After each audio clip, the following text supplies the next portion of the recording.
Hello friends, in today's session we're going to talk about a few theorems that we use for polynomials. The first theorem that we're going to talk about is the remainder theorem. Now if we divide a polynomial px with a linear binomial of the type x minus a, then we will get a quotient polynomial of the type qx and a constant remainder r such that px is equal to x minus a into qx plus r. So this is not very different from what we do in the normal arithmetic division. So we always say that dividend is equal to divisor multiplied by the quotient plus the remainder. So this is essentially the same. Px in this case is the dividend. Dividend is equal to x minus a, which is the divisor, and qx being the quotient polynomial plus the remainder r.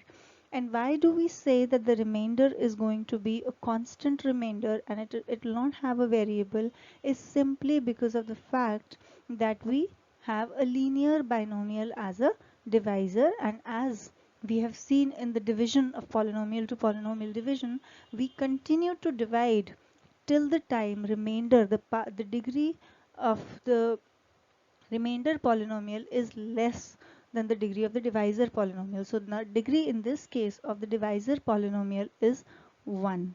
So the remainder will be constant in this case. So now let's try to see what does the remainder theorem say. When a polynomial px is divided by a binomial of the type x minus a, then the remainder can be obtained by putting x is equal to a in the polynomial px. So what we're trying to say here is that if we have to find out the remainder of px divided by x minus a, we do not have to actually perform the complete division to find out the remainder. We can simply use the remainder theorem, which states that if you put x is equal to a in the given polynomial, which is the dividend polynomial, we can get the remainder value. So now we can clearly see that if we put x is equal to a in this equation, if you put x is equal to a, this term x minus a multiplied by qx becomes 0. So px becomes equal to r. So that is exactly what the remainder theorem states, that you can get the value of r by just putting x is equal to a in the given polynomial. Now let's see with the help of an example, how do we do that? We need to find a remainder when x square minus 6x plus 2 is divided by x minus 2. So we replace x with 2 because this x minus 2 we compare with x minus a, so a becomes 2 in this case. So we can get the remainder of this expression by replacing x with 2. So we do that and we get 2 square minus 6 into 2 plus 2, which is 4 minus 12 plus 2, and that is minus 6. So if we divide this given expression with x minus 2, we'll get minus 6 as the remainder. So this is a very helpful theorem, because for finding out the remainders we do not have to perform the complete division, and just by using the theorem we can simply find out the remainder that we're going to get from this division. Now let's look at the next theorem, which is factor theorem. We know that if there is no remainder on dividing a polynomial px with x minus a, then the polynomial is completely divisible by the given divisor. So this is nothing new. Again, as we do in case of arithmetic divisions, we know that if the remainder is 0, then we say that the dividend is completely divisible by the divisor. So is the case with the polynomials. If we divide a polynomial with another polynomial or a binomial in this case, which is x minus a, and if we get the remainder as 0, we can clearly say that x minus a is completely able to divide the polynomial. So this will be a factor. So if in the previous example, if we put r is equal to 0, we get the equation as px is equal to x minus a into qx. So we can say that x minus a would be a factor of px. Now remainder theorem thus leads us to the factor theorem, which states that when pa is equal to 0, see, the thing to be noted here is we're talking about PA, we're not saying PX here. So we're saying PA is equal to 0, which means the value of the polynomial by replacing x with a. When that is 0, then x minus a is a factor of the polynomial px. And if x minus a is a factor of polynomial px, then the remainder would be 0 and hence PA would be equal to 0.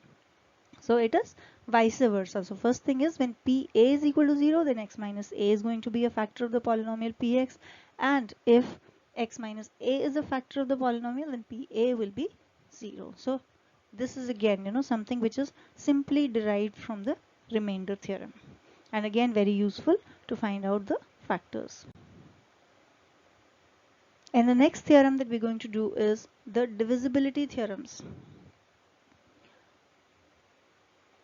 Now, these are the important theorems that we use even for finding out the divisibility of a given number. We're not talking about a polynomial essentially in this case. We're saying even in cases of numbers, we use these theorems to find out the divisibility. So the first one says that the expression a raised to power n plus b raised to power n is divisible by a plus b for all positive odd values of n, but not for the even values. So if n is even, which means we say a square plus b square will not be divisible by a plus b, but if we have a cube plus b cube, it will be divisible by a plus b. But the important thing to be noted is n has to be odd as well as positive. So we're not talking about negative value of n. We are saying for all positive odd values of n, a raised to power n plus b raised to power n will always be divisible by a plus b. But it will not be true if n is even. The next one says that the expression a raised to power n plus b raised to power n is never divisible by a minus b for any value of n. So we are saying a raised to power n plus b raised to power n will be divisible by a plus b if n is positive and odd, but it will never be divisible by a minus b irrespective of whether n is n is odd or even. Now the next one says that a raised to power n minus b raised to power n is divisible by a minus b for all positive integer values of n. So we are saying a square minus b square is also going to be divisible by a minus b. A cube minus b cube will also be divisible by a minus b. A raised to power 4 minus b raised to power 4 is also going to be divisible by a minus b, and so on. So any value of n, any positive value of n, and this expression would be true, that a raised to power n minus b raised to power n would always be divisible by a minus b. And you know that for specifically for a square minus b square and a cube minus b cube, using the identities we've seen that. And the last one says that the expression a raised to power n minus b raised to power n is divisible by a plus b for positive even integer values of n, but not for the odd values of n. So again, this is important thing. So we say a square minus b square will also be divisible by a plus b, but a cube minus b cube will not be divisible by a plus b. So we are saying a raised to power n minus b raised to power n will be divisible by a plus b for positive even integer values of n, but not for the odd value. So these are very important things to remember, not just from a polynomial divisibility purpose, but also from the numbers divisibility point of view.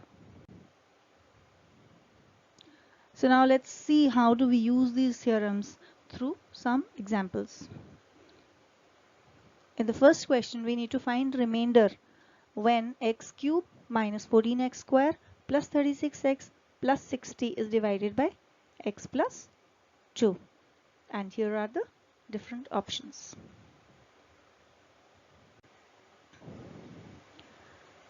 Let's now move on to the second question and see how do we use the other theorems.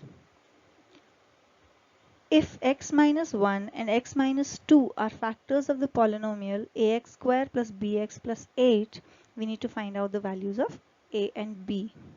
And here are the options.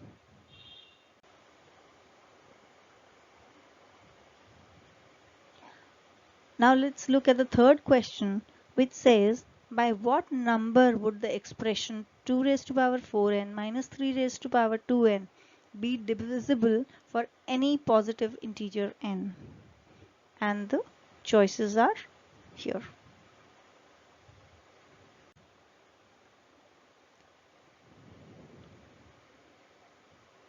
Let's look at the solution for this first question.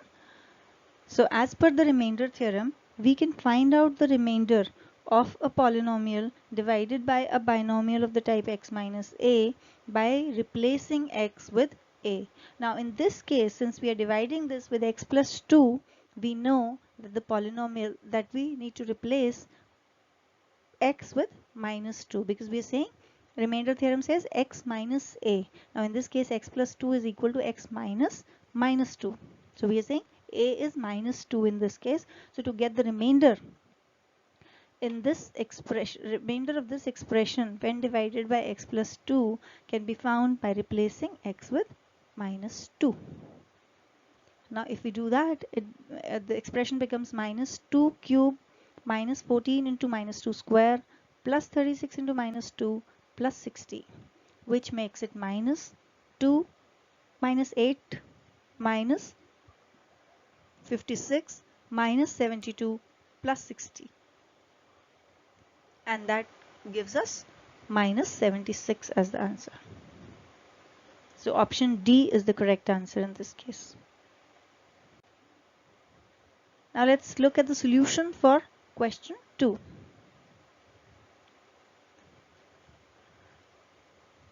Now the question states that x minus 1 and x minus 2 are the factors of the given polynomial.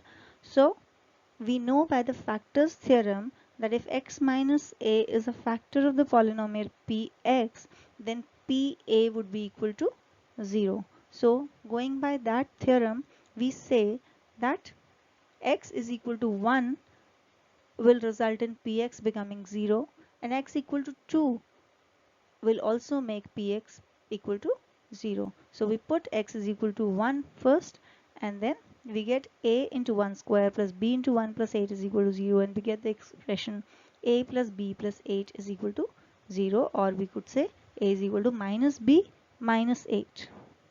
Now we put x is equal to 2, and we get a into 2 square plus b into 2 plus 8 is equal to 0. That makes it 4a plus 2b plus 8 is equal to 0.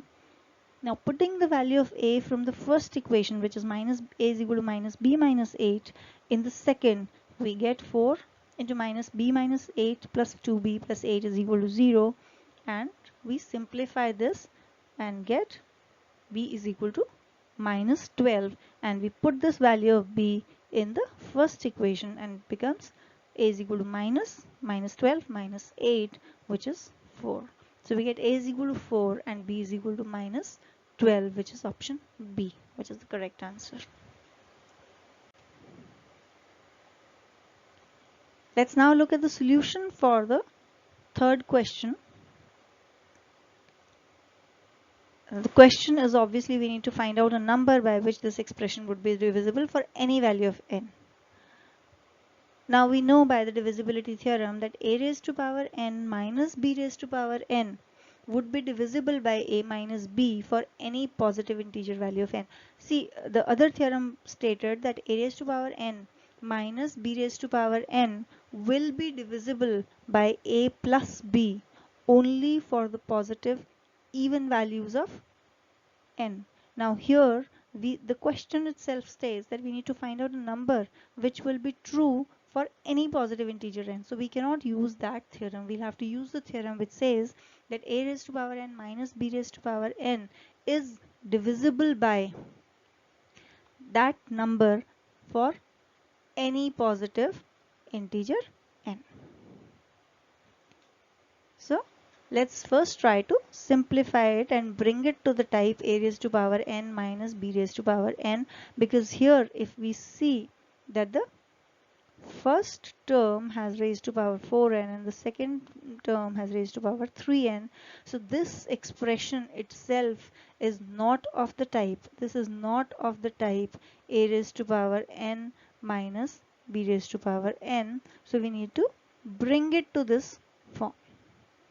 So in doing that, we make it 2 raised to power 4 and whole raised to power n minus 3 square raised to power n. So we make it 16 raised to power n minus 9 raised to power n. Now this expression is clearly of this type. So now this number will be divisible by a minus b for any positive integer n. So that becomes 16 minus 9, which is 7. This expression will always be divisible by 7. So option C is the correct answer. Friends, I hope you enjoyed the session. If you find it useful, please like it and share it with your friends. You can visit us at our Cool Smart Learning website and post your queries there. And please subscribe to the Cool Smart Learning channel for getting updates on the new sessions. Thank you.